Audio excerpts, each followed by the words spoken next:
Man, we are so lucky as wrestling fans that we're going to get to watch Keegan O'Toole and David Carr wrestle yet again for the 4th time. And each match has been really different.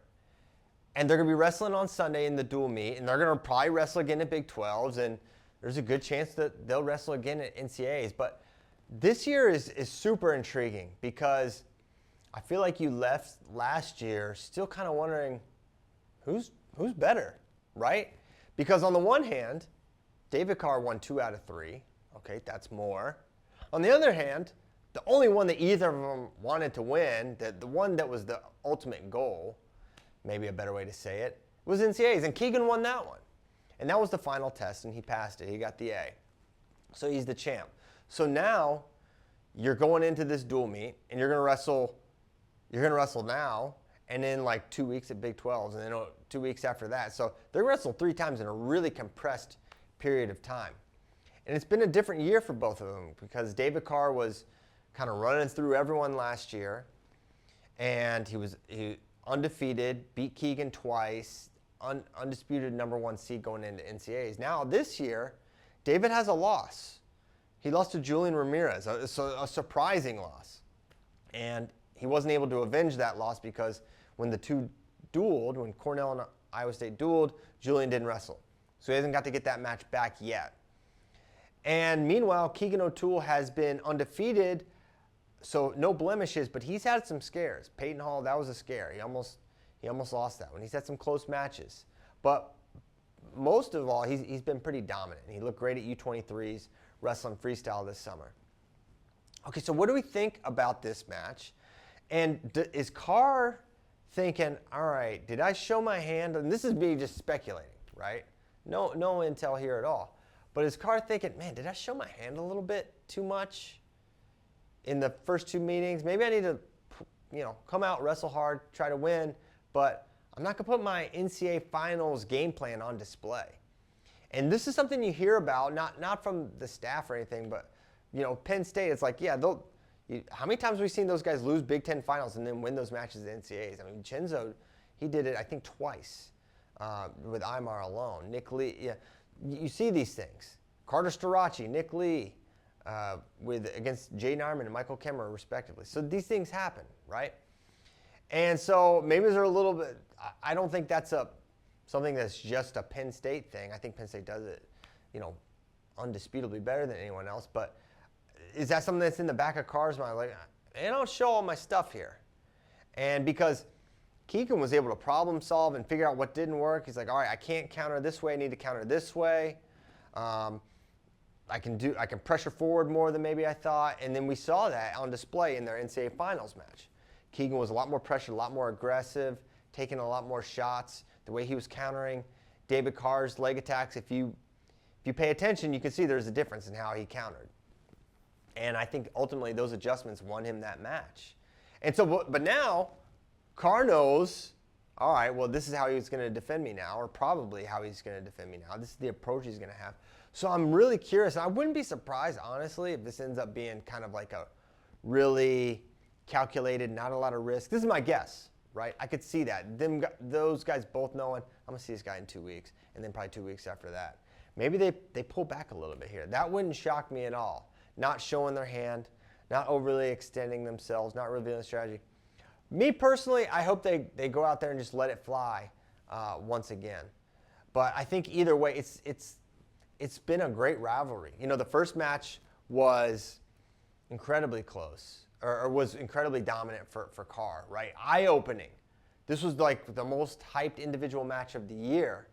And Carr kind of ran away with it. He rode Keegan for a really long time. He was getting the takedowns. He was able to finish really efficiently. And he's really hard to take down. Second match, really close. I believe it went to overtime. Very much in the margins late. And it was a weird kind of a counter score, scrambled. It was, I think, Carr's attack, and then Keegan was trying to hold on, and he ends up giving up the takedown. Great match. And then NCAAs was really different, and I kind of already have described that. So it's interesting. And now as you look and think about the landscape of 165, that's where it really gets interesting. Because obviously the results of these matches and conference tournaments are going to have huge impact on the NCAA seeding, right? We all know this. And if Keegan runs the table, he's going to be the 1 seed. But that means he has to beat David Carr twice. And he's got to win Big 12s, which also has Peyton Hall, who's proven to be consistently difficult matchup for Keegan. He's had 2 close wins over him.